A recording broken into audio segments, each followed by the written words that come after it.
Terdakwa kasus dugaan pembunuhan berencana Nofriansyah Yosua Huta Barat Ferdi Sambo diperkirakan akan melawan dan membongkar pelanggaran yang dilakukan para perwira polisi jika sampai dijatuhi vonis mati dalam kasus tersebut. Hal itu disampaikan Ketua Indonesia Police Watch Sugeng Teguh Santoso. Sugeng menilai Sambo tidak segan untuk buka-bukaan pelanggaran para polisi jika sampai dihukum mati.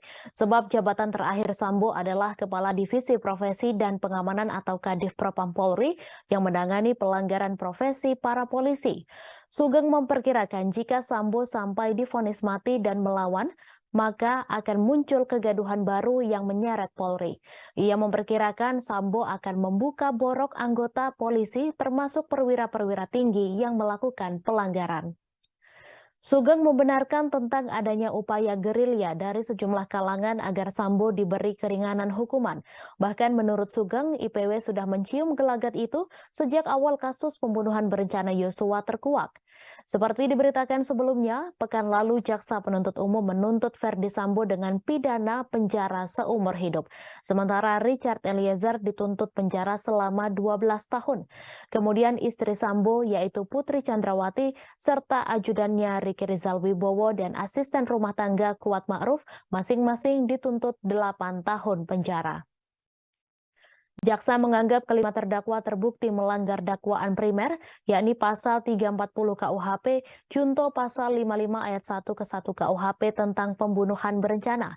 Selain itu, Ferdi Sambo juga dianggap terbukti melanggar dakwaan kedua pertama primer, yakni 49 junto, pasal 33 Undang-Undang Nomor 19 Tahun 2016 tentang perubahan atas Undang-Undang Nomor 11 Tahun 2008 tentang informasi dan transaksi elektronik, junto pasal 55 ayat 1 ke 1 KUHP. Dalam kasus ini hanya Richard yang dilindungi oleh Lembaga Perlindungan Saksi dan Korban atau LPSK.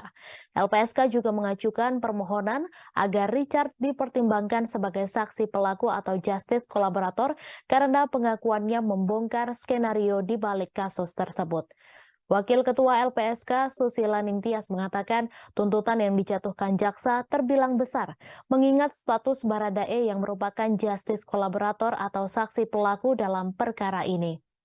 Padahal dalam Undang-Undang LPSK tertuang adanya tuntutan hukum kepada terdakwa yang direkomendasikan sebagai justice kolaborator dalam setiap perkara. Adapun tuntutannya itu yakni pidana paling ringan dibanding terdakwa lain dari pasal yang didakwakan atau bahkan pidana percobaan. Oleh karenanya, Susi menilai tuntutan yang dijatuhkan jaksa dalam perkara ini kepada Baradae tidak menghargai rekomendasi dari LPSK. Terima kasih sudah nonton. Jangan lupa like, subscribe, dan share ya.